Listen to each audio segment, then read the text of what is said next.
Écoutez le monde vétérinaire autrement sur Veto Micro, un podcast produit par Thémavet. Bonjour, je suis Colline Musel, vétérinaire, coach, formatrice et cofondatrice de Wondervet. Et moi je suis Marine Slove, vétérinaire, entrepreneur, podcasteuse et fondatrice de Thémavet. Bienvenue sur le podcast numéro 1 de la profession qui démontre qu'il y a 1000 façons d'être vétérinaire. Vous entendrez ici des consoeurs et des confrères, qu'ils soient praticiens ou non, raconter leur parcours professionnel, leurs réussites et les joies qui vont avec, mais aussi leurs difficultés et leurs échecs. C'est toujours avec le même enthousiasme que nous prêtons notre micro aux vétérinaires pour la 3e saison consécutive, pour continuer à nous raconter tels que nous sommes vraiment, interroger notre quotidien professionnel bien sûr, mais aussi et avant tout notre rapport à la vie, au monde animal et à la planète.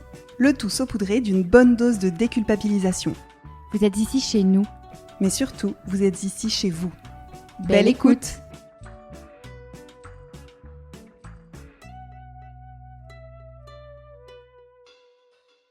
Bonjour à toutes et à tous, j'ai le plaisir aujourd'hui de recevoir Juliette Chauvet. Salut Juliette, bienvenue dans Veto Micro.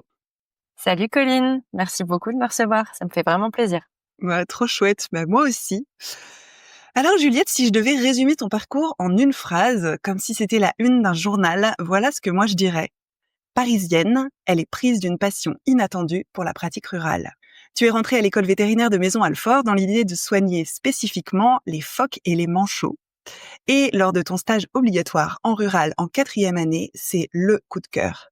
Entre la relation avec les éleveurs et un métier qui allie réflexion, chirurgie, exercice physique, adaptabilité et ingéniosité, tu es conquise. Tu fais une année de tutorat dans une clinique en Normandie, puis tu te lances dans la pratique 100% rurale. Tu vas pratiquer pendant 6 ans dans 2 structures différentes avec un petit peu de canine et d'équine pendant les gardes. Finalement, au bout de 6 ans, alors que tu pensais faire ce métier toute ta vie, tu finis par exploser. Tu réussis à t'avouer que tu vas mal et que tu as besoin d'aide, et c'est à ce moment-là que tu fais appel à mes services de coaching. Au cours de ces mois d'accompagnement, tu prends conscience de ce qui te plaît le plus, la transmission. En faisant le bilan de ton parcours, tu te rends compte que c'est là depuis le début. Tu as toujours donné des cours, aimé expliquer, tu formais les ASV dans ta clinique, tu donnais depuis 2 ans des formations aux éleveurs, depuis quelques mois aux vétérinaires. Tu finis donc par choisir de quitter la pratique rurale pour créer ta propre entreprise, Rural Vision. Aujourd'hui, tu formes entre autres des éleveurs et des éleveuses et des vétérinaires pour les aider à améliorer leur pratique au quotidien. Tu as notamment commencé à animer des demi-journées de formation pour un groupe qui s'appelle Éleveuse, E2LES apostrophe. Alors Juliette, qu'est-ce que tu penses de cette introduction ? Ça sort vachement mieux de ta bouche que quand moi j'essaye de le dire aux vétos qui me posent la question quand je les rencontre dans leur clinique. Quand je dois résumer tout ça, c'est vachement plus fluide quand c'est toi qui le fais. Je te la prête. Si tu veux pouvoir la réutiliser, elle est à toi. Ça parle de toi, je te la laisse avec grand plaisir. Du coup, je te propose qu'on passe à notre première question traditionnelle dans ce podcast, qu'on aime vraiment poser pour avoir une première vue d'ensemble du rapport au métier, en tout cas dans les débuts. C'est qu'est-ce qui t'a donné envie de devenir vétérinaire ? Du coup, j'ai un peu creusé cette question-là en sachant qu'on allait échanger aujourd'hui. Ok. Ce qu'il faut savoir, c'est que moi, quand j'étais petite, le vétérinaire, je savais pas ce que c'était parce que j'avais pas d'animaux et c'était pas du tout une option. Du coup, ce métier, enfin, je pense, ne faisait pas partie du champ des possibles. Donc, c'est assez rigolo. Je suis pas du tout comme beaucoup qui ont eu ça en tête depuis tout petit. Moi, ça s'est vraiment construit petit à petit en grandissant. On me disait, c'est bien, t'as des bonnes notes, il faudrait que tu saches ce que tu veux faire. Bon, voilà, je savais pas trop. J'étais partie plutôt dans le dessin, en pensant côté archi, pour faire un peu comme mon papa. Parce que mon papa, il dessine, donc j'avais un petit peu ça. Enfin, et puis moi, j'ai passé beaucoup de temps. Et en fait, en terminale, je crois, ou en première terminale, on commence à bosser vraiment la biologie et on découvre les protéines. Et ça, j'ai adoré. Ça peut paraître tout con, hein, mais ouais, quand on a commencé à s'intéresser à la structure des cellules, au fonctionnement microscopique du corps, ça m'a vraiment intéressée. Et je me suis dit que j'avais envie de creuser ce côté-là. Et du coup, en fait, je suis partie en prépa bio, mais c'était pas pour vétérinaire en fait, c'était pour la biologie. OK. Et comme je savais pas trop ce que je voulais faire, je m'étais dit que comme ça, j'avais un peu plus le temps et que si jamais, je voulais faire, finalement du dessin, bah, je pourrais toujours le faire après. Alors que si je partais en arts appliqués, jamais j'allais retourner dans la bio. OK. Et donc l'idée, c'était de faire de la recherche et de trouver le remède au sida. C'était ça, Ah oui, c'est ça. ouais, c'était très naïf, mais c'était de participer, voilà, à chercher le sida ou entre autres choses, quoi, ce type de maladie Mmh. où, je jugeais qu'on n'allait pas, assez vite dans la recherche et La finalement fougue de la jeunesse. ouais, c'était «Allez les ça. vieux chercheurs là, on va on va aller bousculer tout ça». Bah, ouais, c'est vrai que c'est rigolo. Quand j'y ai repensé, je me suis dit: «Quand même, sacré culot la petite Juliette à l'époque» Mmh. et en prépa, en fait, véto, ça s'est amené autour de moi, tout le monde voulait faire véto OK. et donc je me suis dit: «Ah oui, c'est vrai, ce métier existe». J'adore les animaux. J'avais oublié que j'adorais les animaux quand j'étais petite, et que j'avais certes pas d'animaux à la maison, mais que dès que possible, j'étais avec des animaux. OK. Et du coup, bah, véto, pourquoi pas? Il a quand même fallu faire un stage pour, voir ce que c'est et puis j'ai bien aimé et je me disais que ça me permettrait d'aller vraiment plus loin dans tout ce que j'aimais en fait, d'allier toute la partie, bah, biologie, mieux comprendre, le corps et cetera et d'avoir une partie manuelle parce que moi j'aime beaucoup bricoler depuis que je suis petite et bah, la Mmh. chirurgie mine de rien, je me voyais bien m'y retrouver là-dedans. OK. Donc tu fait un stage entre ta première et ta deuxième année de prépa? Ouais, ouais, OK. quand même. Et Pour, tu as fait un stage dans quel, cadre? une clinique canine, OK. à côté de chez moi ou, une connaissance de la famille, voilà, vraiment, OK. dans un milieu très, j'ai pas fait grand-chose, hein, concrètement, j'ai beaucoup regardé, Oui. mais ça m'a permis de me dire que oui, ça pourrait le faire et où est-ce que j'en suis arrivée aux phoques et aux manchots? Là, Ah ouais, je c'est ça t'avoue la que question. Il manque une pièce. en grandissant, j'ai toujours adoré les animaux marins et mes parents m'emmenaient on a fait tous les centres, en France, on en a fait 3 ou 4 des aquariums où on pouvait voir, des manchots, des phoques et cetera. On en a fait à l'étranger, on a fait Lisbonne, par exemple, et l'idée, ouais, de travailler en faune sauvage en espérant un lien avec les animaux sauvages qui n'existent probablement pas, hein, comme ça je l'ai réalisé après. Oui. C'était un peu ça le rêve comme beaucoup je pense. Mmh. Quand on s'imagine finalement, on voudrait faire le métier de soigneur, mais en étant vétérinaire et Mmh. en pouvant, faire, la prise de sang comme ça et que l'animal il trouve ça super cool. Voilà. Toi, c'était ça l'idée. Et pourquoi les phoques et les manchots plutôt que les dauphins, les loutres, les orques, et autres, faune sauvage? Et bah, je sais pas, tout le monde aime les dauphins. Non, les phoques et les manchots, ça a toujours été un truc, qu'on a ouais, c'est peut-être un truc dans la famille aussi. On adorait OK. ça, on adorait ça dans la famille, mon papa spécifiquement adorait les manchots et je sais pas, on a eu partagé Mmh. ouais, cette petite passion. Ouais, OK. on les trouvait rigolos et voilà. Est-ce que je me le suis approprié en grandissant? Je sais pas trop ce qui s'est OK. passé, mais c'était, ouais, très animaux marins et heu et pas spécialement les dauphins, même si je trouvais ça rigolo, hein, les dauphins, j'aimais bien. Ouais. Mais ouais, les otaries, les phoques, tout ça, je trouvais ça, vraiment stylé. Et il y en a en France, t'as des, comment? Tu des centres de réhabilitation, on en trouve en France des phoques, tu vois? Il y avait aussi Oui. ce côté-là. Oui. Tu étais pas obligé de rester dans les terres australes, Voilà. toute ta vie. Mais je remarque quelque chose comme point commun entre les phoques et les manchots et qui me laisse, qui m'amuse et où je me dis: «Tiens, on verra ce que ça donne comme discussion dans notre famille, plus tard». Mais pour moi, c'est quand même des animaux qui ont vraiment un aspect extrêmement pâteau et très maladroit, sur terre et qui se transforment en monstres de virtuosité du mouvement dans l'eau. Enfin, il y a vraiment un écart énorme entre la grâce qu'il y a dans la nage et le côté patapouf sur terre. Et je me dis, tiens, qu'est-ce que ça veut dire de votre famille que vous aimiez ces animaux? Voilà. Mais c'est tout. Je vais m'arrêter là pour mes petites questions à moi.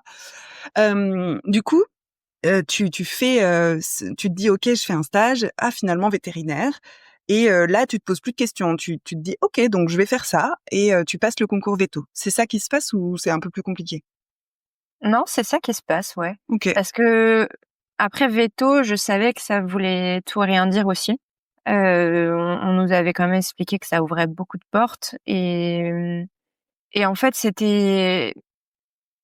moi, c'est une option que j'ai vraiment découverte en prépa. Je m'étais Ouais. jamais posé la question avant, donc je me suis posé la question là et puis je me suis Mmh. dit: «Bah, ouais, en fait, mais c'est rigolo que ça n'avait jamais été une possibilité parce que c'était un métier que je ne connaissais pas. Il a OK. fallu, grandir pour, rencontrer: «Ah bah oui, en fait, il y a des gens qui soignent les animaux, il y a plein de gens qui ont des animaux de compagnie et ils les emmènent chez le vétérinaire». Mmh. C'est Moi, j'ai pas du tout grandi avec ça, quoi. Ouais et là, donc quand tu rentres à l'école veto, il y a, les animaux de compagnie, il y a, les manchots, et les phoques, mais il y a pas encore, les vaches et la rurale. Pas du tout. Qu'est-ce qui se passe? Parce qu'il me semble, hein, que tu m'as dit pendant la préparation de l'interview qu'il y a vraiment, un avant et un après, un événement en particulier, qui te fait basculer dans «Mais en fait, j'aime ça moi, là, être en côte, en botte et être dehors, au cul des vaches et des moutons». Et bah, ça a été, pendant le cursus véto. Parce Ouais, qu'en fait, quand tu es parisien, les vaches, clairement, tu vois peu. ouais. Je trouvais ça toujours très rigolo, très sympa d'en voir, quand, j'étais à la campagne, j'adorais. Mais j'ai pas du tout grandi dans une ferme, moi, pas du tout, j'y Mmh. connaissais rien. Ouais, En première année d'école, on avait ce fameux stage obligatoire en ferme, mais pas du tout avec les vétos. Où là, on avait nous 3 semaines à passer et tu habitais chez des éleveurs et c'était l'immersion complète. Heu, Ça a été, une expérience hyper enrichissante parce que, bah, j'ai découvert un monde que j'ignorais totalement. mmh. J'ai rencontré des éleveurs qui étaient géniaux. Ça a été, un peu dur au début parce que, bah, clairement, quand tu dis que tu es parisienne, que tu fais 1,60 m et que tu as pas de force dans les bras, heu, Mmh. c'est on voilà, on te juge un peu, on te dit: «Va ouvrir les cornadis». Alors toi, tu avais déjà appris le mot cornadi, tu es fière. Mais quand tu arrives devant je sais pas si bah, tu peut-être pas trop vu toi, mais les cornadis, il y a plein de systèmes à la con pour les ouvrir et notamment ce truc rouge là, qui est une boule. Tu Oui, vois une boule rouge oui, et tu qu'une envie, c'est de tirer dessus, en oui. fait, quand tu viens d'arriver ou de la tourner et tu ne comprends pas que c'est une espèce de sécurité enfant avec un petit clapet sur le côté, et donc bah, j'ai mis très, très, très, très longtemps à à ouvrir ces cornadis. L'éleveuse m'a jugée terrible. Après, il a fallu que j'amène 2 seaux d'eau pleins. Bah, j'ai pas pu les emmener d'un coup, hein, j'ai fait un par un. Donc Mmh. ça a été dur le début. Ouais. Mais à la fin de la semaine, elle a vu que je m'étais vraiment prêtée au jeu, que ça m'intéressait et cetera. À ce moment-là, j'avais aucune idée que j'allais soigner les vaches plus tard, hein, c'était toujours pas une Mmh. option. Mais au OK. moins je comprenais le milieu. J'étais fière de moi d'avoir réussi à m'adapter au truc parce que, bah, je savais pas comment j'allais réagir. OK.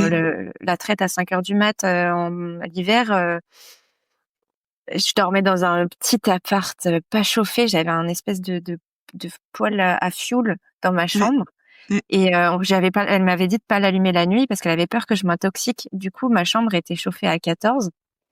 Moi, je suis hyper frileuse. Ça a été vraiment, un peu une épreuve au début, ce truc-là. Ouais. Donc je sors de là en me disant: «Bon, la rurale, c'est mort». Mais en 4e année, on avait ce stage obligatoire en rural à faire avec des vétos cette fois Ouais. et moi je voulais le faire sérieusement parce que justement je voulais, être sûre. Je voulais savoir pourquoi je voulais pas faire ça et le but OK. était pas de me cacher en canine, OK. pendant ces stages-là et j'avais par contre bien contacté les cliniques en disant: «Moi je viens, mais je veux pas un stage d'observation, je veux faire des trucs». Donc c'était mon mail était OK. comme ça, et et en fait, bah, j'ai découvert que autre chose que ce qu'on te présente à l'école, parce qu'entre le stage que tu fais chez les éleveurs ou les vaches que tu vois à l'école qui sont à l'époque à Alfort c'était avant qu'il y ait eu les super travaux. Nous, c'était dans la vieille étable où elles étaient à la tâche une à une, ou alors toutes seules dans un box où t'arrivais avec ton petit licol et ta piqûre et tu disais à la vache, bouge pas ma cocotte, je vais te faire la énième piqûre, ça fait 3 semaines que t'es là. J'étais morte de trouille, moi. J'avais super peur là-bas. Donc pour moi, c'était pas du tout possible de faire ce boulot-là parce que j'y connaissais rien, j'avais peur, enfin tout ça. Et en fait, en stage, ça a été très différent parce qu'en stage, ce qui change, c'est que tu as des éleveurs qui sont là avec la vache. Donc la vache, il y a une contention, l'éleveur, il t'aide. T'as aussi toute cette personne éleveur que tu découvres, qui est en général, enfin hyper intéressant, hyper touchant, drôle. Enfin, tu découvres une relation qui n'est pas du tout la même qu'avec les propriétaires en canine Ouais. ou avec l'absence de propriétaires en faune sauvage, en Ouais. fait. Et du coup, ça m'a vraiment tout de suite plu. Les vétos avec qui j'étais s'entendaient vraiment bien avec leur clientèle, donc ça, c'était hyper agréable. Et de réussir, de faire des choses en pratique, de les réussir, parce que pareil, j'avais fait très peu avant d'être en stage. Mais quand tu arrives en stage et qu'on te file l'aiguille en te disant bah tiens, tu fais l'intraveineuse à la vache, direct t'es dans le bain. Et ça te fait faire ça te fait faire plus qu'en canine aussi, parce qu'en canine c'est voilà, si tu foires le caté sur la patte du chat, bon, c'est le veto derrière va peut-être avoir un peu plus de mal. Enfin, en tout cas, tu feras pas ça devant les clients. En rural, roule, c'est parti. Ouais, génial. Et quand ils m'ont fait faire un agnelage, voilà, c'était tout. C'était ça que je voulais faire. T'avais combien de semaines de stage? 3. Et là, l'agnelage, il arrive quand? En fait, j'avais fait 2 semaines de stage dans une première clinique. Ok. Et après, j'en avais 4 autres dans une autre. Et entre les deux, j'avais 2 semaines au CHUVA à Alfort en urgento. C'était les 2 semaines de backup obligatoire au CHUVA. Ok. Donc, ce qui m'a bien permis de bien réfléchir à est-ce que je passe ma 5e année au CHUVA ou non. Et du coup, j'avais fait mes 2 premières semaines de stage et après, j'étais dans une autre clinique, celle où finalement j'ai fait mon tutorat. Ok. Et c'est dans cette clinique-là que qu'assez vite, en fait, j'ai encore plus fait de pratique parce que mon maître de stage était vraiment génial. Il me faisait faire plein de choses. Trop bien. Et sur ce petit agnelage, pour une fois, en plus, j'étais avantagée avec mes petites mains et mes oui, petits c'est bras. ça. Et oui, carrément. Et donc, il me dit, vas-y, quoi. Il y a une patte, il avait fouillé et il me dit, vas-y. Et donc, il y avait une patte à déplier. Au début, en plus, il me stresse un peu. Il me dit, tu fais gaffe. Par contre, l'utérus d'une brebis, c'est hyper fragile. Ça pète comme du papier à cigarette. Donc, si tu fais n'importe quoi, tu vas la tuer. Ah ouais, bien. T'es Il dans le fallait bain qu'il me le direct, dise. quoi. Il m'avait dit, les onglons, tu les protèges parce que c'est dangereux, quoi. Ok. Donc, il me fait faire ça. Je déplie une patte. Je crois que je panique pour la 2e. Donc, c'est lui qui fait. Et ensuite, je sors l'agneau, moi. Un agneau vivant. Et là, c'était le coup de cœur, quoi. C'était vraiment, c'était accessible, tu vois, c'était quelque chose de possible, même en ayant très peu d'expérience.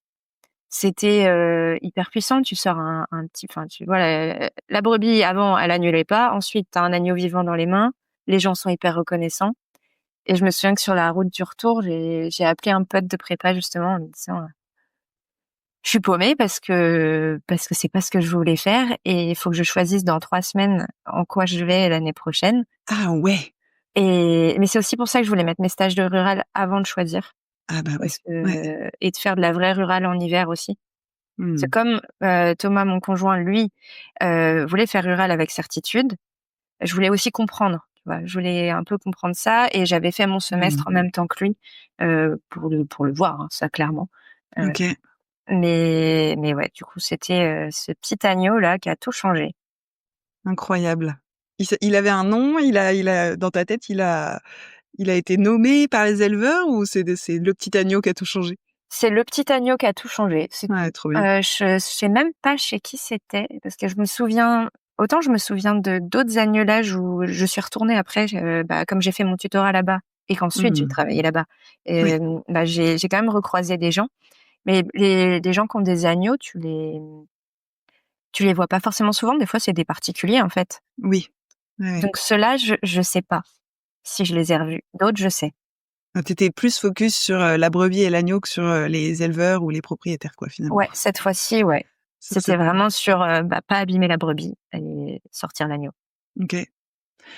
Ça te prend combien de temps post-stage pour dire allez, ce sera une 5e année en tutorat en rural, sachant qu'il y a 3 semaines. Et ça m'a pris quasiment les 3 semaines.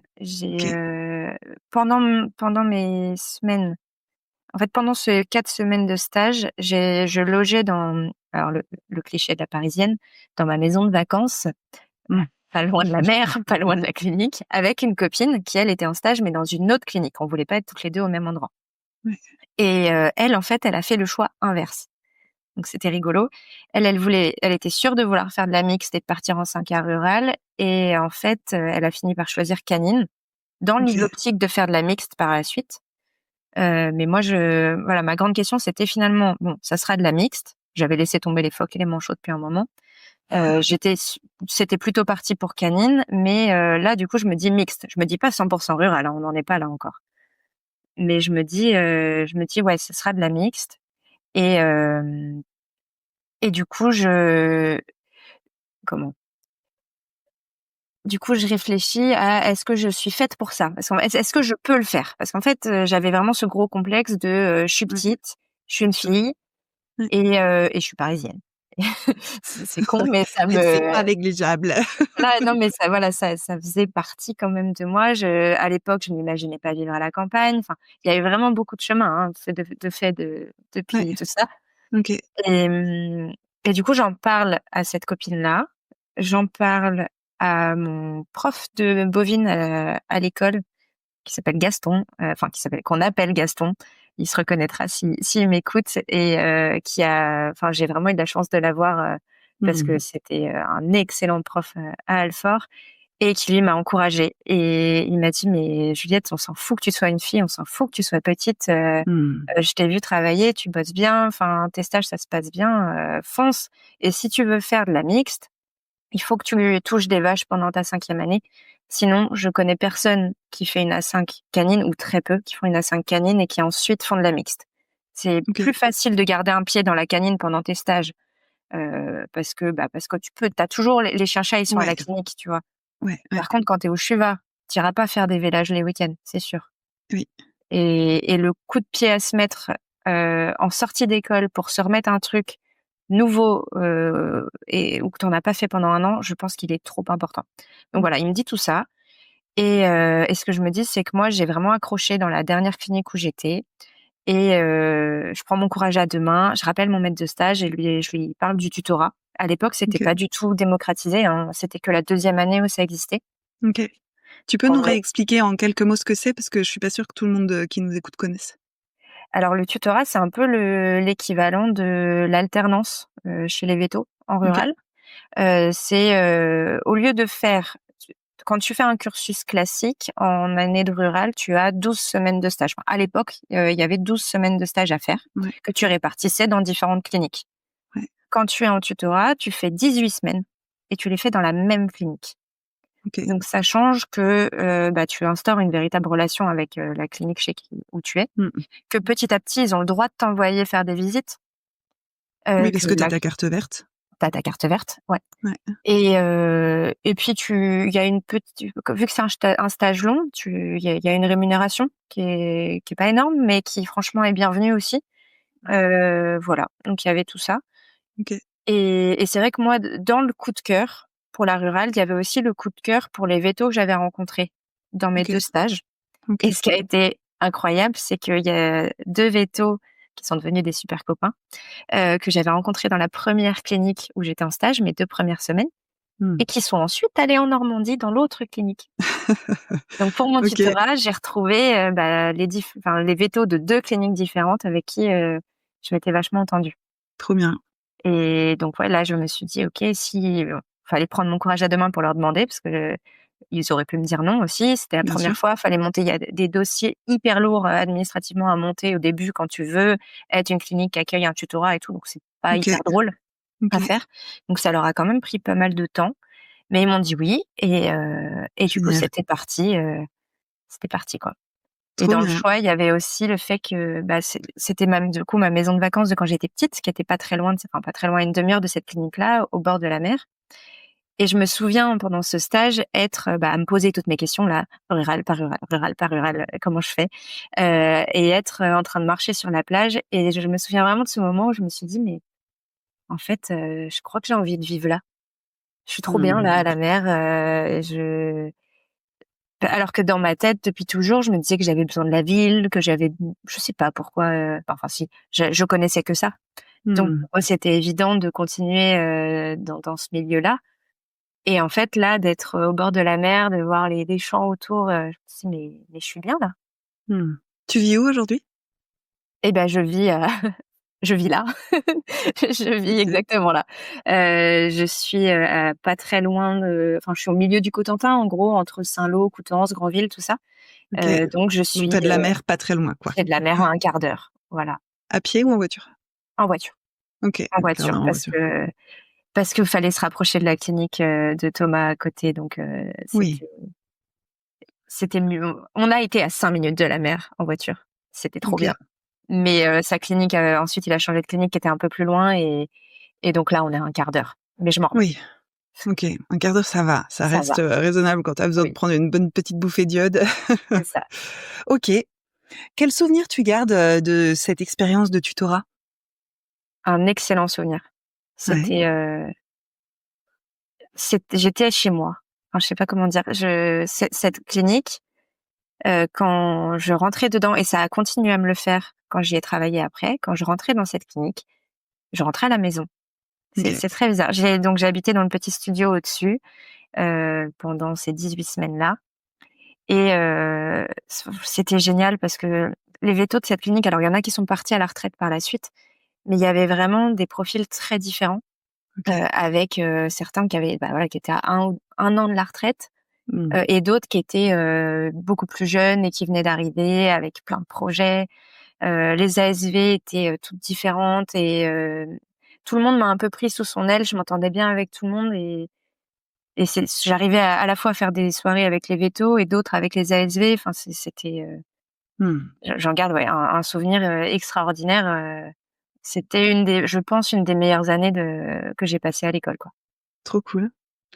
À la fin de cette année-là, comment tu te sens à l'idée d'avoir ton premier travail en tant que docteur vétérinaire avec, totale, responsabilité et le fait de dire: «OK, cette fois, c'est moi qui y vais et je suis pas juste envoyée de temps en temps sur un petit truc, mais je prends régulièrement des consultes». Comment tu te sens? J'avais hâte de le faire parce Ouais? que ce que j'ai trouvé vachement bien dans le, cursus véto, en fait, c'est que au début, enfin, c'est très progressif, en fait. On t'emmène tout doucement vers là, tu vas être, en charge de tout. OK. Et moi, en fait, le tutorat m'a vraiment permis d'avoir ça. Parce que moi, tu m'aurais laissé, du jour au lendemain, à gérer les urgences, ça aurait été la panique. Mais là, vu que j'avais eu le temps de voir les vétos faire, ensuite qu'ils m'expliquent, ensuite que je fasse plusieurs fois avec eux et ensuite que je Mmh. fasse toute seule, au bout d'un moment, j'avais trop envie d'être moi en consulte et d'y aller, quoi. Ouais. OK. C'était le moment, j'étais prête. Après, j'avais pas tout, je savais pas tout faire. Donc je savais très bien que, par exemple, les vélal enfin l'obstétrique, j'étais pas suffisamment prête parce qu'on était en clientèle laitière en Normandie OK. et donc je n'ai pas, fait des césariennes toutes les nuits, clairement. Donc j'étais pas Mmh. autonome en césarienne, j'étais pas autonome en vélage et en matrice, en gros. OK. Heu, Par contre, je savais très bien ce que je savais faire, j'étais très capable de dire: «Là, j'ai besoin d'aide, là, j'ai pas besoin d'aide». Et ça a été hyper clair avec la clinique en Mayenne où je suis allée travailler OK. et où ils m'ont encadrée. Enfin, ils ont vachement joué le jeu. Je pouvais les appeler pendant les consultes. J'étais jamais toute seule. Donc c'était génial, quoi. Je savais qu'en cas de besoin, je les appelais et j'avais pris le parti de les appeler devant les éleveurs, OK. heu et d'être hyper à l'aise avec ça. Et Mmh. elles étaient hyper à l'aise avec ça aussi. Et du coup, il y avait, j'ai jamais été confrontée. Il y a beaucoup de vétos qui disent: «Non, mais faut pas que les stagiaires, ils appellent devant les éleveurs, ils vont se décrédibiliser». Bah, au contraire, en fait, là, c'était, moi, je trouvais que ça les rassurait et moi, ça me rassurait aussi et du coup, ça a été globalement, Mmh. très simple comme ça. J'avais un backup en garde parce que j'ai commencé un jeudi. J'étais de garde le samedi, dimanche. Donc ça a été On adore voilà. ça. C'était rapide, mais il y avait pas trop le choix en gros pour je commençais fin juin. J'avais terminé mon tutorat fin avril et fin juin, je travaillais. J'avais OK. pas encore ma thèse et donc il y avait les vacances d'été qui arrivaient et pour quand c'est les vacances, c'est un peu le souk et que j'arrive pour l'été, ça les arrangeait bien quand même. Mais donc ils m'avaient mis un second de garde qui m'accompagnait pour les visites où je le sentais pas, quoi. OK, donc les conditions de cette première garde ont été suffisamment bonnes pour pas juste dire ben vole petit oiseau, ça y est, maintenant t'es docteur, tu te démerdes. Je trouve ça hyper précieux à la fois qu'on te dise tu nous as dit que t'étais autonome sur plein de trucs, donc ben go, on te croit et on te laisse la place, et en même temps on te met une personne pour pouvoir appeler pour si t'as besoin, quoi, parce que tu connais pas la clientèle, tu connais pas la région, ça te prend plus de temps, potentiellement tu te paumes. Enfin ça c'est quand même une réalité que moi je n'ai pas vécue, mais qui me semble vachement importante dans l'appropriation de la pratique rurale, c'est que la connaissance et les kin, tout ce qui est itinérance, c'est que la connaissance de la géographie joue un rôle sur l'organisation des journées. Énorme. Ouais, et si tu te perds, c'est une source de stress énorme aussi. Ben ouais, surtout s'il y a une vache en train de véler et que ça fait déjà 20 minutes qu'on t'a appelé et que t'es paumé depuis 15. Ouais, c'est clair. Et là, ce qui était trop bien, c'est que c'est pas moi qui avais le téléphone de garde. OK, En gros, trop c'est bien. le veto qui décrochait et qui OK. m'appelait.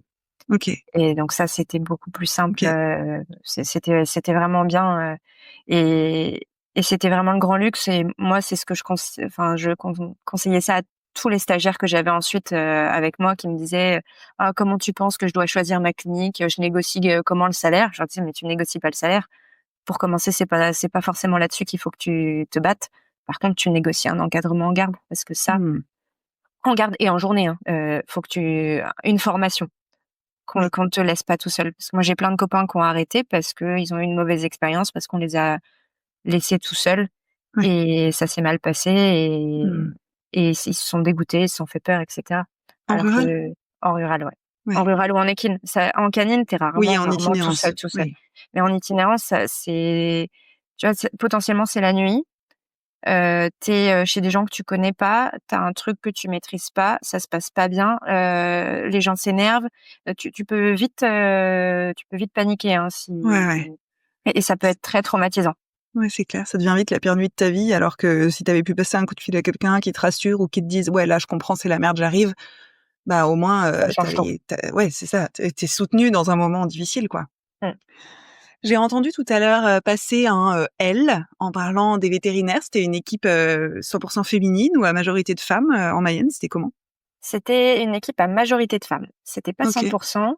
En gros, on avait un patron veto, qui était celui qui m'accompagnait, sur les gardes et qui m'accompagnait beaucoup au début, mais qui lui, progressivement, faisait plus de pratique et gérait surtout la partie administrative.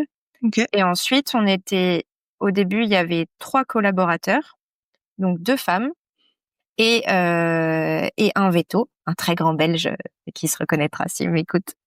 Et au début, il y avait que moi en salarié. OK. Ensuite, il y a une autre salariée qui est arrivée, donc assez vite, finalement, on était 4 femmes OK. pour un homme En en pratique. veto praticien. Donc c'était génial parce que pour moi, en arrivant dans cette Mmh. clientèle-là, et ben, en fait, les femmes avaient déjà leur place, quoi. Donc c'était Ouais, pareil, ça m'a beaucoup aidée et je tu m'étonnes. remplaçais une veto qui était pas grande. Ouh! Ça, Donc c'est ça, cool. c'est Non, cool. mais mine de rien, c'est des critères. Je me marre parce que si un jour on se rencontre en vrai, on verra probablement notre bonne tête d'écart, puisque moi je fais 1,80 m. Et je me dis, ben ouais, ça doit être tellement dur en rural quand t'arrives dans un milieu où il y a très peu ou pas de femmes et qu'en plus t'es un tout petit bout de chou, plutôt en mode fine que un peu baraque. Les éleveurs, ils doivent et les éleveuses, ça doit leur faire tout drôle. Donc je trouve ça chouette que toi t'arrives dans un milieu où il y a déjà plein de femmes et en plus il y en a déjà des petites, donc il y a une espèce de crédibilité où t'as pas à faire ta place en plus de juste faire ta place de veto tout court, quoi. Et Ça, ben, c'est top. il y avait toujours besoin de le faire, mais beaucoup moins. Enfin, Oui, c'était, OK. voilà. J'ai eu des moments où voilà, où c'est quand même tu sentais que tu avais quelque chose à prouver. Ouais. Mais vu que je remplaçais, cette véto-là qui, en plus, m'avait dit tout de suite quand on s'est rencontrés, elle m'a dit: premier achat que tu dois faire, Juliette, c'est un tabouret. Un petit tabouret pliable. Trop bien. Et je l'ai écoutée. Elle m'a Ouais. dit elle m'en parlait pour les renversements de matrice et moi, je l'ai utilisé pour tout.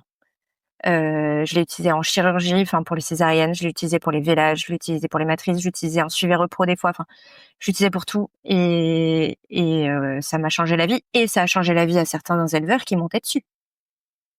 C'est Ah! parce que sortir un veau, du ventre d'une vache en césarienne, quand on est par en dessous, un veau qui est trop gros donc potentiellement qui est très, très lourd, en fait, quand tu es par en dessous et que tu lèves les bras, c'est super dur. Alors que si tu es par au-dessus et que tu as juste à tirer, c'est très différent. Oui. Et tu vois, petite anecdote très drôle, un tabouret, un éleveur 80 kilogrammes, pas de souci. 2 éleveurs, ça casse. Ils ont essayé de tenir à 2 sur le Oui, tabouret? sur mon petit tabouret, c'est tu sais, les petits tabourets dans les salles de bain pour enfants là? Ouais, ouais, je vois. Et ben, 2 éleveurs, ça casse. On a bien rigolé. Ils se sont pas fait mal? Non, non, ça a juste Mmh. craqué et moi j'étais en début de garde de week-end, je me suis dit: «Bah merde, comment je vais faire?» parce que feu le tabouret quoi et si j'ai d'autres césariennes, ça va être galère. Bon après je suis montée sur d'autres trucs pendant le week-end, mais c'était trop rigolo. Génial. Heu, Qu'est-ce qui t'a particulièrement plu dans ce premier job, en Mayenne, du coup? Ce qui était génial, c'était le travail d'équipe. On avait, vraiment des objectifs communs pour l'équipe, pour les éleveurs. On faisait des réunions très régulières tous ensemble, en essayant de se dire: «OK, on va avancer sur tel sujet, on va avancer sur tel truc» et c'était hyper stimulant. OK. C'était vraiment génial. Il y avait aussi un aménagement du boulot qui était super. On avait déjà que de la rurale, que 100 rural. Moi, c'était pas trop le plan initial, mais c'est juste que ça s'est trouvé comme ça. Le poste était sans canine et OK. je l'ai pris quand même. Hem, du coup, on avait déjà la chance de finir à 18:00. Ce qui ça c'est incroyable. Mmh. C'est vraiment incroyable et on avait une organisation où on avait seulement, je crois, 2 des vétos qui bossaient le vendredi après-midi et le samedi matin. OK. Donc si tu étais pas de garde le vendredi ni le week-end, tu commençais ton week-end le vendredi midi et ça, c'est génial. Donc il y avait vraiment déjà cette, idée de l'organisation du boulot pour que ça soit souple Ouais. et quand on est passé à 5 pour les gardes, c'était vraiment plus gérable et moi, ils m'ont diminué, j'étais à 216 jours au début et je suis passée à 90 donc ça fait 195 jours en gros. Et je suis hyper reconnaissante qu'on ait fait ça tout de suite parce que derrière, quand j'ai continué à ce rythme-là. Je ne me rendais pas compte au début, quand tu sors de l'école, on te dit le temps plein, c'est 216 jours. Tu te dis banco, on y va. J'aurais une garde sur 4 en plus, mais oui, formidable, allons-y. Mais en fait, si tu fais ça et que Mmh. c'est des gardes dérangées et que tu finis à 19h, moi, c'était pas le cas, mais en fait, tu n'as pas de vie. C'est pas Mmh. possible. Et du Ouais. coup, tu pètes les plombs.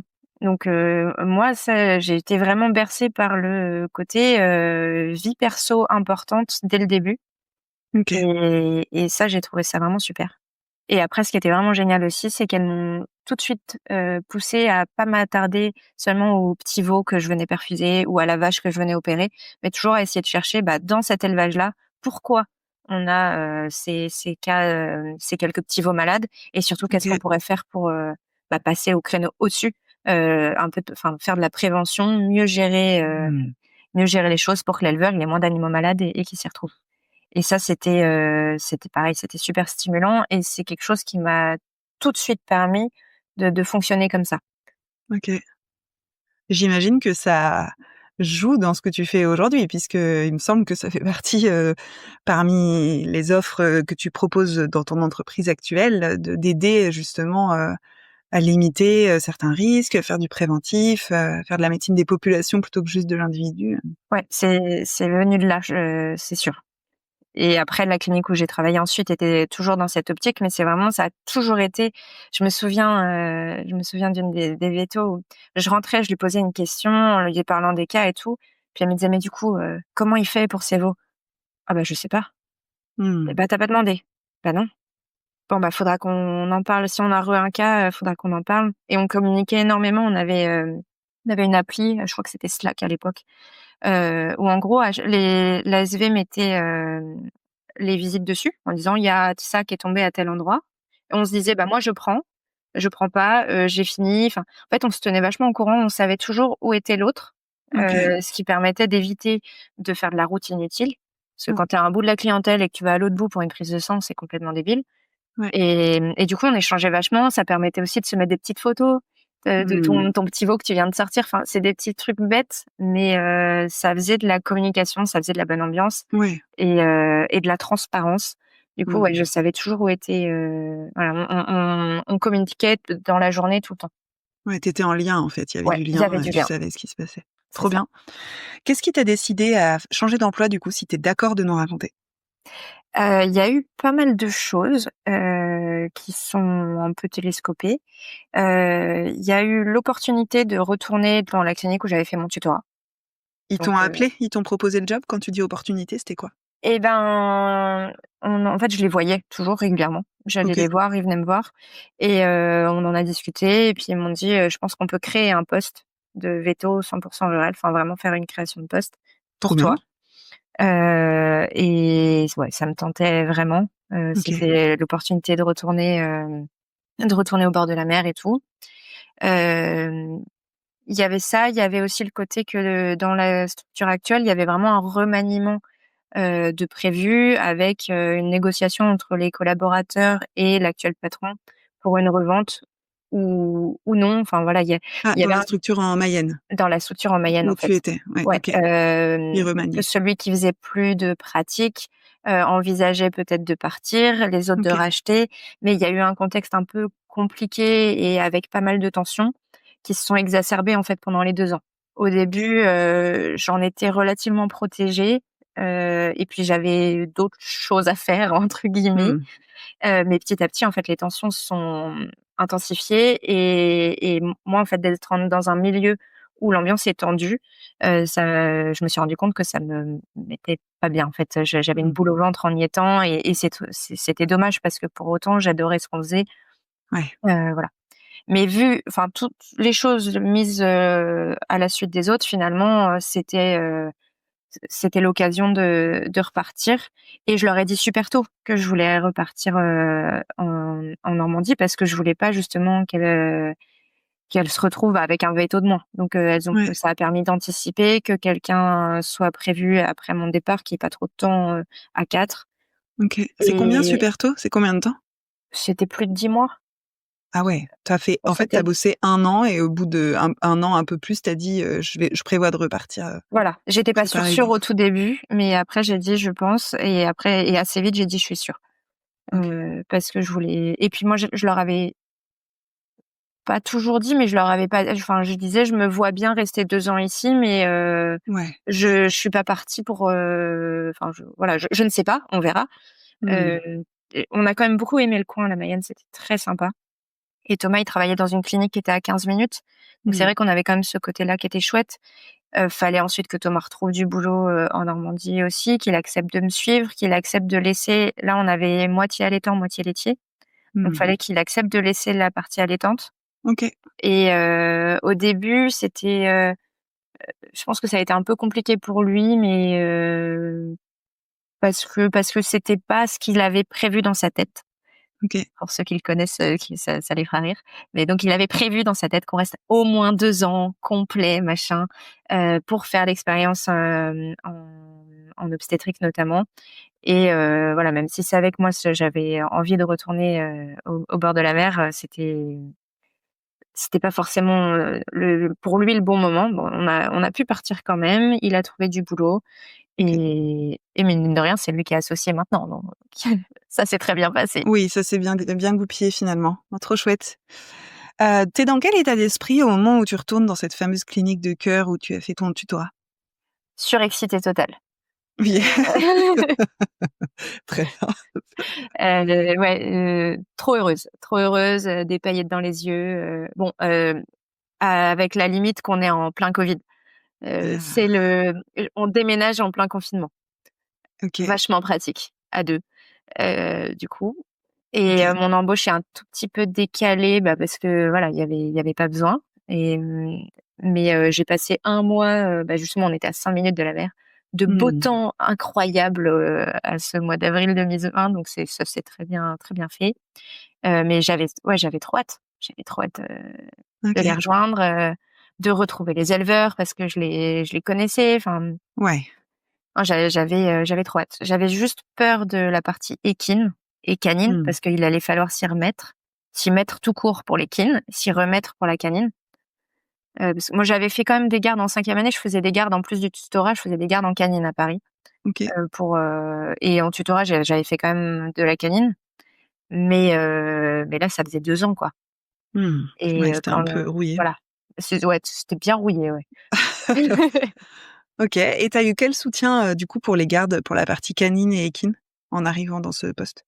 J'ai eu pour la partie équine, il y avait 2 patrons qui pouvaient m'aider, 3 patrons même, et en canine, c'était les salariés principalement, dont une qui est une super copine, donc qui a accepté de venir passer une nuit avec moi pour opérer un chien. Enfin, OK. j'ai eu du bol. J'ai vraiment, j'avais des réponses, j'étais pas laissée toute seule, mais c'était pour le coup, de manière entre guillemets «non officielle», par une Mmh. copine de la clinique qui faisait de la canine, quoi. OK. Bon, des fois, ça marche aussi, hein, d'avoir, du soutien, même s'il est pas rémunéré et tout. Je vais pas encourager ça, de manière très explicite, mais je trouve que c'est mieux ça, plutôt que de te retrouver toute seule et que le chien meurt et que ce Oui. soit le drame, ou enfin, tu vois? Il y a un Et en côté, vrai de vrai, je pouvais aussi, appeler les patrons, hein. ouais, OK. J'aurais pu le faire, il y avait pas de problème. C'est juste que là, c'était, comme c'est elle qui m'avait formée en stage en Mmh. canine, j'avais OK. envie, enfin voilà, j'aimais bien que les conseils viennent d'elle, et surtout que c'était elle qui allait récupérer les cas le lendemain en général. Ouais. OK, il y avait du sens. Voilà, ça avait du sens. Et puis elle savait qu'elle avait le choix de dire non et que tu aurais pu appeler, quelqu'un d'autre, quoi. Oui, oui, oui, oui. Trop bien. Tu as passé 4 ans là-bas et il me semble que tu m'as dit pendant la préparation de l'interview que tu as rapidement pris en charge le rôle de formation des ASV. Je veux bien que tu nous en dises un petit peu plus sur, comment ça s'est passé et concrètement, ça représentait quoi, en fait, ce rôle-là? Et ben, assez vite, je me suis rendu compte que, il y avait pas mal de choses, en rural que les ASV, maîtrisaient pas forcément. Que ça soit les jeunes qui venaient d'arriver, qui avaient, la formation GIPSA là, mais ou qui étaient très poussés en canine, mais en rural, qui était quand même assez limitée, ou celles qui étaient là depuis très longtemps, mais certaines n'étaient jamais allées en ferme, ou il y a plein de choses qu'elles maîtrisaient pas. Et moi, je Mmh. voulais développer pas mal de choses aussi, notamment en qualité du lait. Enfin, voilà, je voulais développer des choses, donc ça nécessitait qu'elles soient à l'aise. OK. Et il y avait un gros contraste entre, en Mayenne, on était une petite équipe, mais on avait tous le même discours. On faisait nos réunions, on disait: «Maintenant, on va parler de ça, on va mettre OK. ça en place et on va parler tous ensemble de ça», même OK. l'ASV. OK. En Normandie, j'avais plus ça. OK. J'avais plus, ce côté, et du coup, je trouvais qu'on perdait une partie du discours vu que, on racontait pas tous la même chose, que les ASV faisaient pas partie du plan. Donc je me suis dit qu'il fallait absolument, les former, et elles étaient hyper demandeuses. Trop bien. Donc je me suis mise à leur proposer, à peu près une fois par mois ou tous les 2 mois, une formation sur un thème de rural. Donc j'ai retrouvé les PowerPoint là, il y a pas longtemps, on en a fait, 8 je pense. OK. Heu, En fait, j'ai fait ça, de manière très assidue, pendant 2 ans, je pense.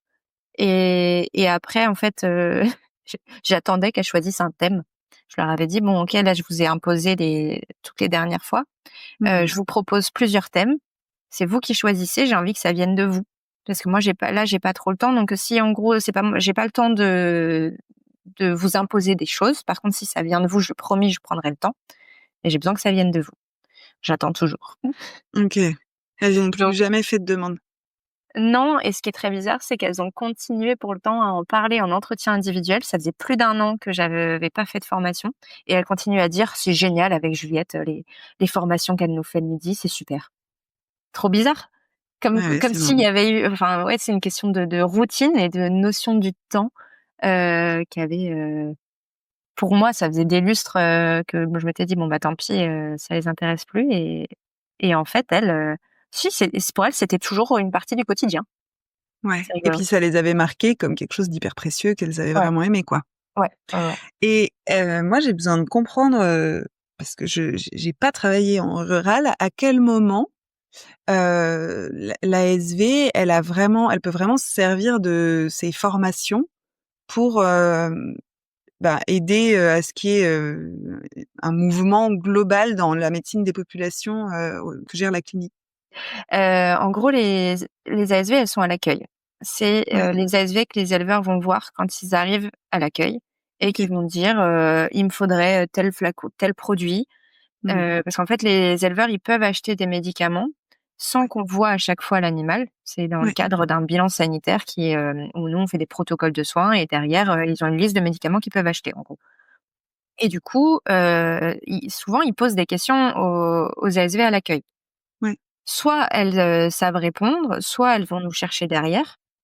Mais il y a plein de choses où en fait, si c'est un réflexe, si un éleveur vient en disant: «Je voudrais un traitement pour ma vache qui fait une mamite» et Ouais. si les ASV, elles sont formées à répondre, moi je peux pas, l'idéal pour qu'on sache contre quelle bactérie on se bat, faudrait peut-être faire une bactériologie. Et Mmh. si l'ASV, elle dit ça direct à l'accueil et que ça paraît évident, les éleveurs, ils vont s'y mettre plus facilement, à force de l'entendre. Pareil, c'est les ASV qui décrochent le téléphone quand il y a une urgence ou pas une urgence. Donc déjà, de leur apprendre à faire le tri, c'est important.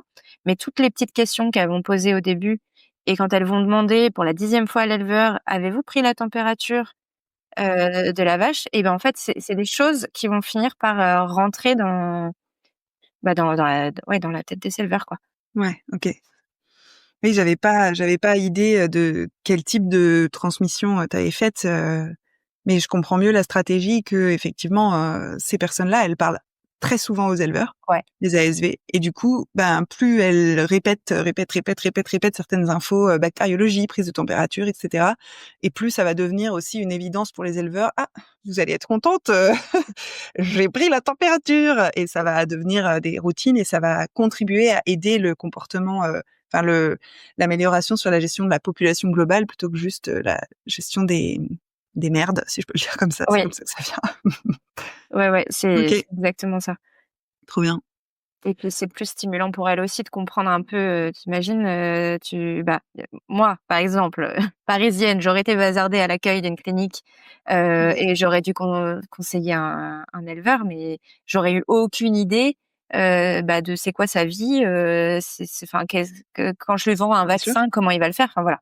C'était tout ça qu'il fallait, je pense Ouais. et qu'il faut, transmettre aux ASV.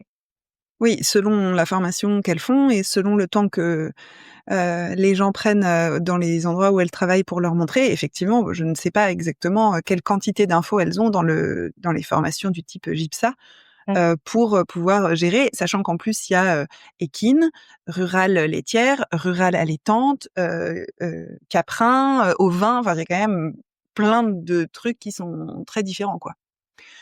Heu, Qu'est-ce qui se passe pour toi pendant cette expérience-là où tu retournes dans la tutorat, qui fait que tu vas petit à petit vers cette fameuse explosion, comme tu l'as nommée pendant la préparation? Ça a été plein de petites choses. Comme je te disais, moi, je suis arrivée dans cette clinique avec des paillettes dans les yeux. Mmh. En gros, je revenais là, je rentrais à la maison Ouais. et je rentrais à la maison pour y rester. C'était ça, le plan. Forever. Ouais, je voulais y rester pour Pour toujours. toujours pour les Voilà, non anglophones. c'était ça. C'était le plan OK. et franchement, j'y croyais dur, dur. Ouais. Et en fait, petit à petit, j'ai été déçue. Alors, je savais que les choses étaient compliquées dans cette structure-là, que, dans les associés actuels, qu'il y avait pas de place pour s'associer pour l'instant, et cetera. Mais je sais pas, ça me paraissait, secondaire au début. Je me disais: «On va trouver une solution. Je vais m'associer dans cette clinique plus tard». C'était Mmh. évident dans ma tête. OK. Ça l'était probablement pas, pour, les patrons. Et je pensais que c'était très clair et en fait, c'est ce qu'on se rend compte, on travaille ensemble notamment que, dans la communication, il y a des fois on pense avoir, transmis quelque chose et pas du tout. Heu, Donc voilà, pour eux, je pense que c'était probablement pas si évident que je voulais m'investir à ce point-là. Par contre, je me suis beaucoup investie. Je faisais le planning des vétos, je faisais plein de suivis. La rurale, vraiment, on l'a portée à deux. On l'a développée beaucoup à deux. C'était génial, hein. Franchement, j'ai passé des années incroyables là-bas. J'ai OK. énormément progressé. J'aurais jamais pu faire ce que je fais actuellement sans ces années Mmh. là-bas, c'est sûr. Mais en fait, petit à petit, il y a eu plusieurs choses qui se sont passées, qui ont contribué à ce que l'ambiance générale se détériore. OK. Et ça m'a fait beaucoup de peine, beaucoup de mal. Parce que comme je disais déjà avant, l'ambiance a un gros impact en fait sur moi. Et moi, je suis toujours de bonne humeur quand j'arrive à la clinique. J'essaie toujours de mettre mes soucis de côté et de toujours arrondir les angles pour que tout le monde soit content. C'est pas Mmh. possible que tout le monde soit content, mais j'essayais vraiment. Mmh. Et donc ça m'a beaucoup bouffé à la clinique. Et en fait, pareil sur le terrain avec les éleveurs, ça c'est quelque chose que j'ai compris cette semaine-là, tu vois, ça fait 1 an quand même. Je me suis rendu compte en fait que j'avais une énorme pression, une énorme charge mentale venant aussi de la relation avec les éleveurs que j'adorais, mais OK. je prenais beaucoup de choses pour moi, qui n'étaient pas de mon ressort, en fait. Toutes les difficultés qu'ils pouvaient avoir, dans leur travail, financièrement, dans leur famille et cetera, c'était des choses qui prenaient beaucoup de place, en fait, chez moi. C'était pas, moi, je suis incapable de scinder complètement le pro et le perso. Donc c'est-à-dire que Mmh. la Juliette du travail, c'est à peu près la Juliette de la maison, en fait. OK. Et je fonctionne comme ça, donc en fait, si je suis pas comme ça, c'est que ça ne va pas. OK. J'arrive pas à scinder, c'est pas possible. Mais du coup, je m'investis beaucoup et aussi émotionnellement. Ouais. Et ça a pris trop d'ampleur. Pour ça, il faut qu'il y ait une super ambiance à côté. Il faut que globalement les choses se passent bien pour que ça ne prenne pas trop de place. Et en fait, là, OK. petit à petit, je pense que ça en a pris trop à la clinique, sur le terrain. Il y a eu j'ai réalisé que j'aurais finalement aucune perspective d'évolution dans cette clinique, Ouais. ce qui a Ça a été, été un coup dur pour toi? ouais, un gros, gros Ouais. coup dur. Mmh. Je suis vraiment retombée de mes attentes, en fait, je suis tombée de haut, vraiment. Ouais. Et de se dire que des gens dont j'étais proche, n'avaient pas vu, enfin, ne voyaient pas que ça allait énormément me décevoir, c'était assez dur. Mmh. Je le comprends aujourd'hui, d'ailleurs, tout ça, mais il a fallu du temps et sur le moment, j'étais pas prête à le comprendre. À Ouais. nouveau des questions de communication probablement.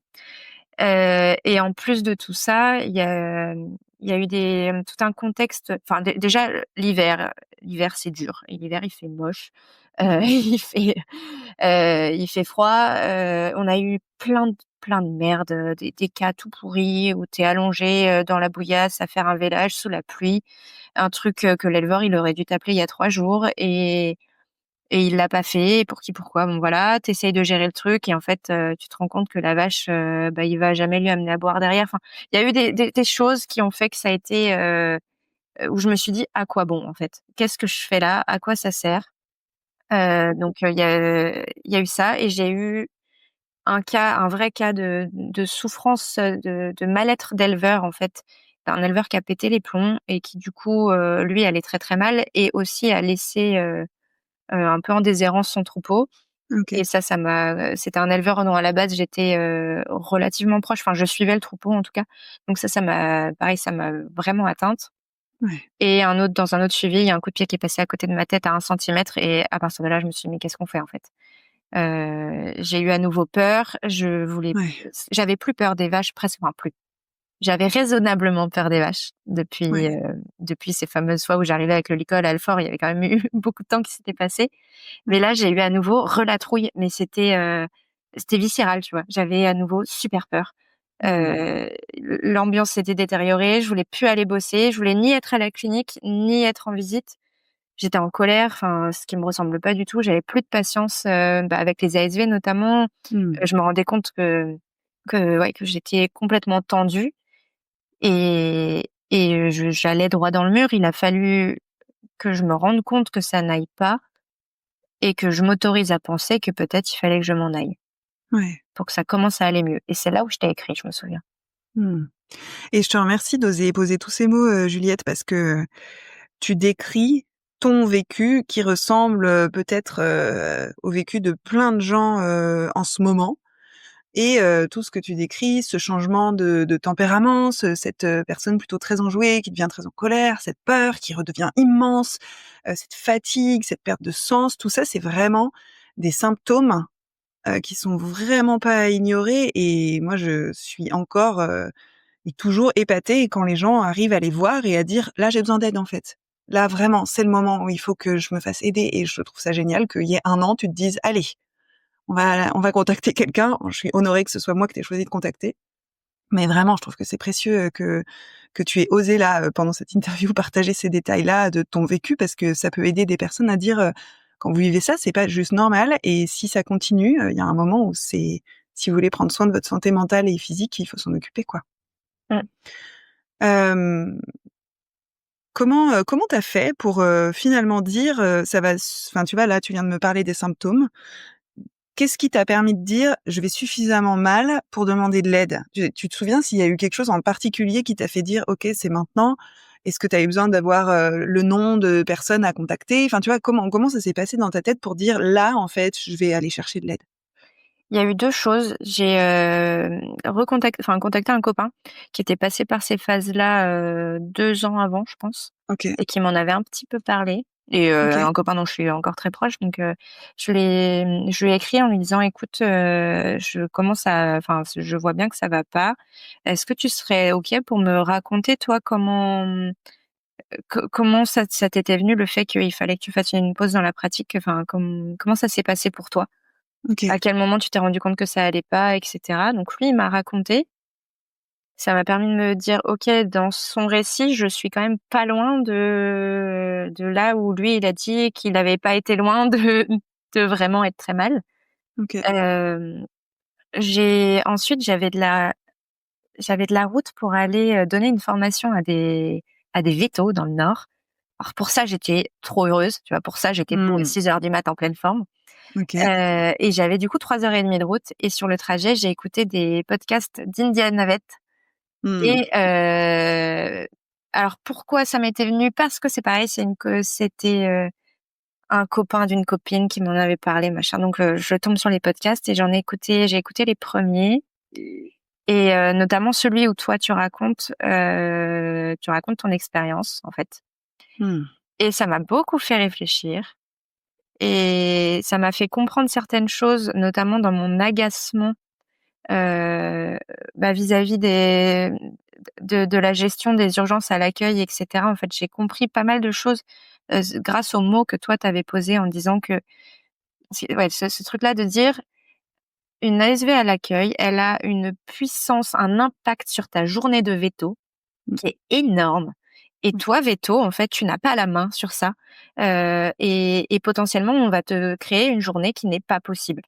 Ou qui va, si ça avait été juste mis un petit peu différemment, la journée, elle coulait toute seule, et en fait, là, non.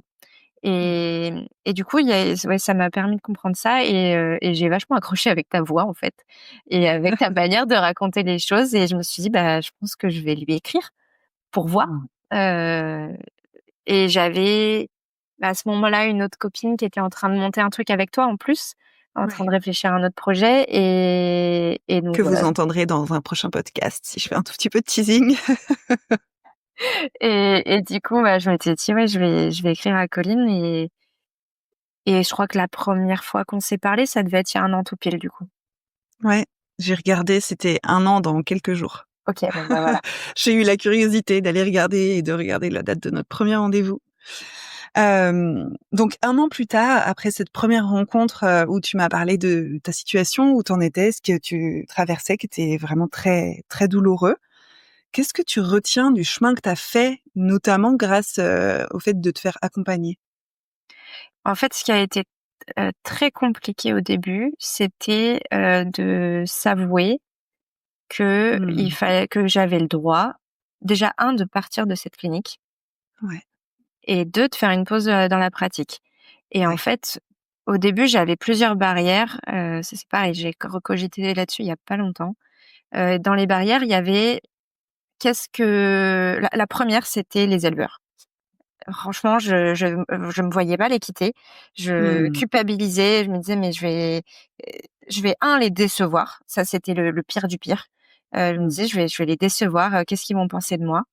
Il y avait, ouais, «les abandonnés» entre guillemets. Je savais pas qui y aurait derrière une fois que je serais partie. Enfin, voilà, donc il y avait cette forme de responsabilité que je m'étais créée et ouais, qui était lourde. Il y avait qu'est-ce que vont penser, mes proches, notamment, mes parents. C'est tout con, hein, mais qui sont passés, Mmh. eux, par tous les rebondissements de: «Je vais, soigner le sida. En fait, non, ça sera vétérinaire, ça sera les poings, ça sera les manches», enfin voilà. Et je me souviens, mon père, il m'a dit: «Mais, Juliette, je croyais que la rurale, c'était ton truc». «Oui, oui papa, c'est mon truc, mais plus comme ça, en fait». Ouais. Et il y avait mes collègues, je m'en voulais vachement vis-à-vis d'eux, enfin voilà. C'était hyper dur, mais mes amis, à qui tous mes copains vétos à qui je disais: «Non mais je comprends pas tous ces vétérinaires qui arrêtent au bout de», enfin si maintenant je comprends, je suis désolée d'avoir pensé comme ça à un moment. Mmh. Et ensuite il y avait moi. Le gros, gros, gros problème, c'était ce que moi j'allais penser de moi. Mmh. Parce qu'en fait, pendant tout ce temps, la rurale, c'était un espèce de défi.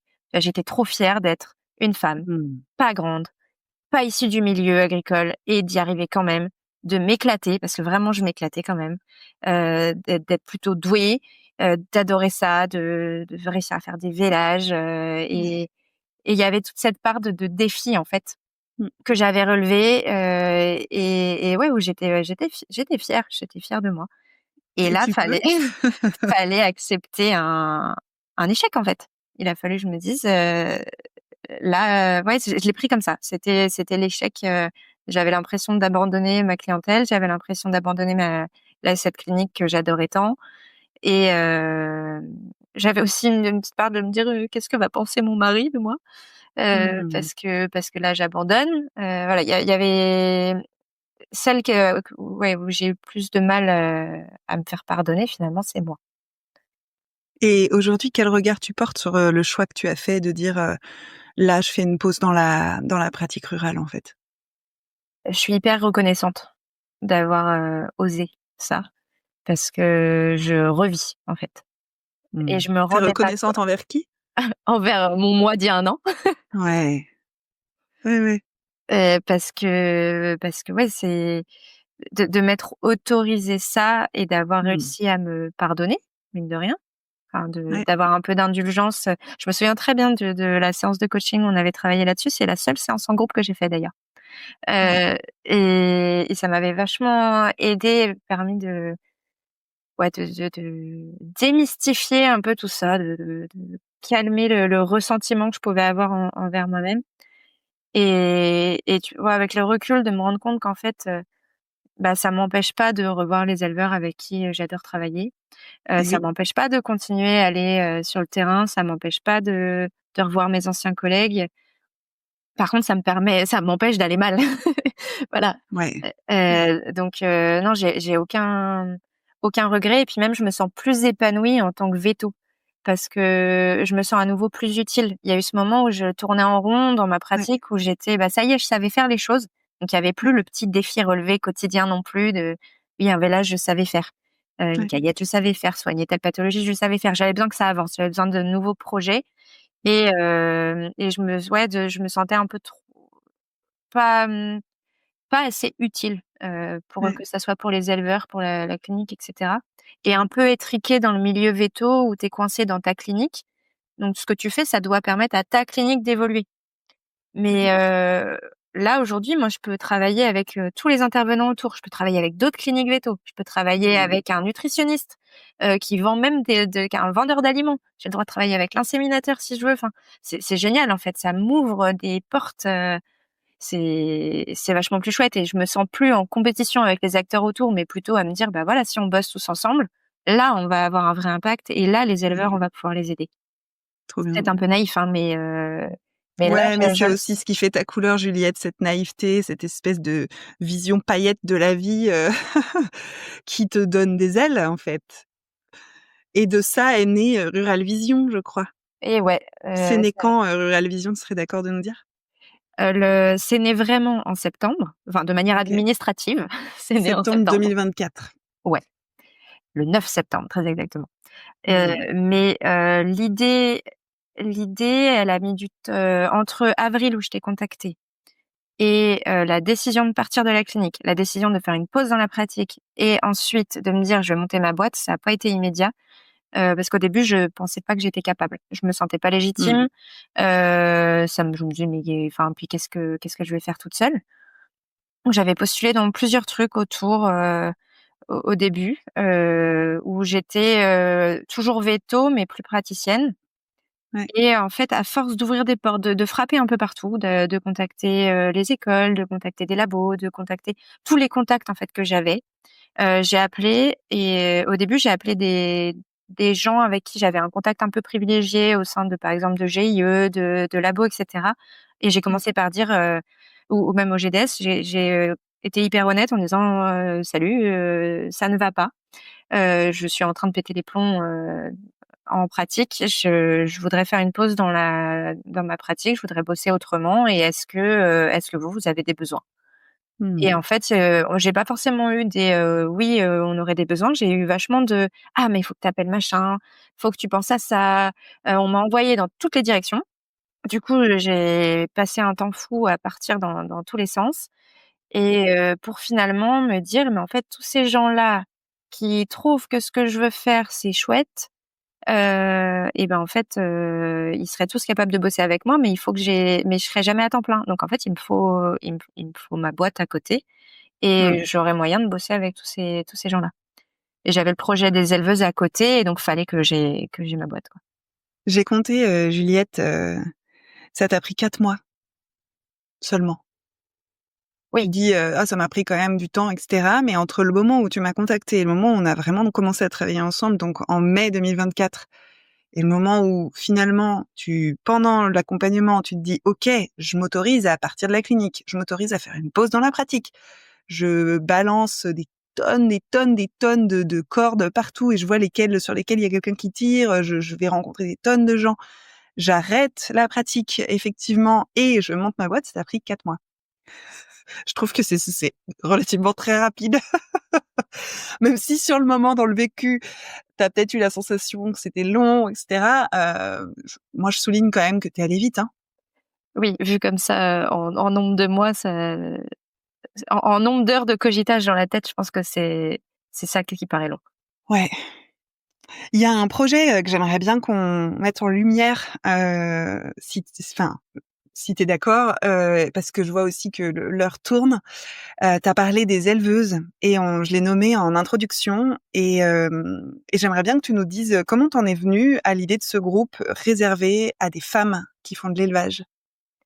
Et ben, moi, j'avais formé des éleveurs pendant 2 ans, 2 groupes différents, de ma clinique. C'était par le biais du GDS, de la Manche. C'était vraiment génial. C'était la particularité était que je les suivais. C'était un groupe de 12, on travaillait sur les veaux et en fait, on a fait plusieurs séances dans l'année et ce fonctionnement en groupe, je l'ai trouvé vraiment génial parce que ça m'a permis de les suivre et c'est Mmh, grâce à ce suivi-là que j'ai vraiment vu des applications derrière.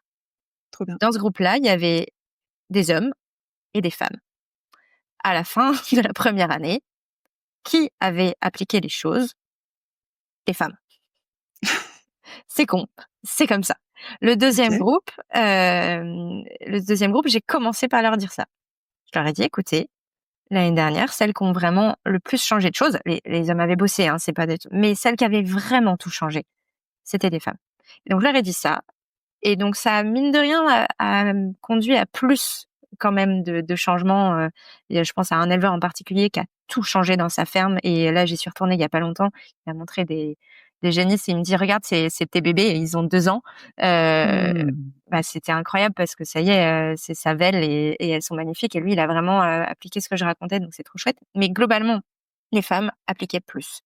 Et il y avait tout ce côté où souvent dans les fermes, en fait, je connaissais plusieurs éleveuses qui n'étaient pas issues du milieu agricole et par contre le conjoint oui et c'est le conjoint qui avait pris la ferme et l'éleveuse s'installait avec lui Et du coup, ces éleveuses-là, elles avaient pas forcément eu toutes, enfin, elles n'avaient pas la même expérience, les mêmes bagages, mais finalement, c'est celles qui, quand je leur disais là, il faudrait que tu fasses ça, elles le faisaient.